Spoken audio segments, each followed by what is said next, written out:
আগামী এপ্রিল মাসের শেষ সপ্তাহে শুরু হতে যাচ্ছে এসএসসি ও সমমানের পরীক্ষা, আর এইচএসসি ও সমমানের পরীক্ষা অনুষ্ঠিত হবে জুনের শেষ সপ্তাহে। এইচএসসি পরীক্ষার ফর্ম পূরণ শুরু হবে আগামী ১ মার্চ থেকে। পরীক্ষা সুষ্ঠুভাবে সম্পন্ন করতে সব ধরনের প্রস্তুতি নেওয়া হচ্ছে বলে জানিয়েছে শিক্ষা বোর্ড। প্রতি বছর ফেব্রুয়ারিতে এসএসসি এবং এপ্রিলে এইচএসসি পরীক্ষা অনুষ্ঠিত হতো, কিন্তু করোনা মহামারীর প্রভাব এবং পরবর্তী সময় বিভিন্ন পরিস্থিতির কারণে গত কয়েক বছর ধরে এই সূচি বজায় রাখা সম্ভব হয়নি।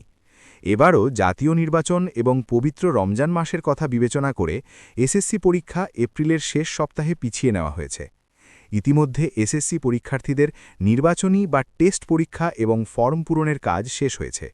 এখন চলছে পরীক্ষার চূড়ান্ত প্রস্তুতি। আন্তঃশিক্ষা বোর্ড সমন্বয় কমিটির সভাপতি ও ঢাকা শিক্ষা বোর্ডের চেয়ারম্যান অধ্যাপক খন্দকার এহসানুল কবির সাংবাদিকদের বলেন, আমাদের সব ধরনের প্রস্তুতি সম্পন্ন হয়েছে। টেস্ট পরীক্ষা ও ফর্ম পূরণ সহ প্রাথমিক কাজগুলো মোটামুটি শেষের দিকে। যদি মাঠ পর্যায় থেকে কোনো বিশেষ অনুরোধ আসে, তবে ফর্ম পূরণের জন্য হয়তো ২-১ দিন সময় বাড়ানো হতে পারে। এইচএসসি পরীক্ষার বিষয়ে তিনি আরও বলেন, ১ মার্চ থেকে এইচএসসি পরীক্ষার্থীদের ফর্ম পূরণ শুরু হবে।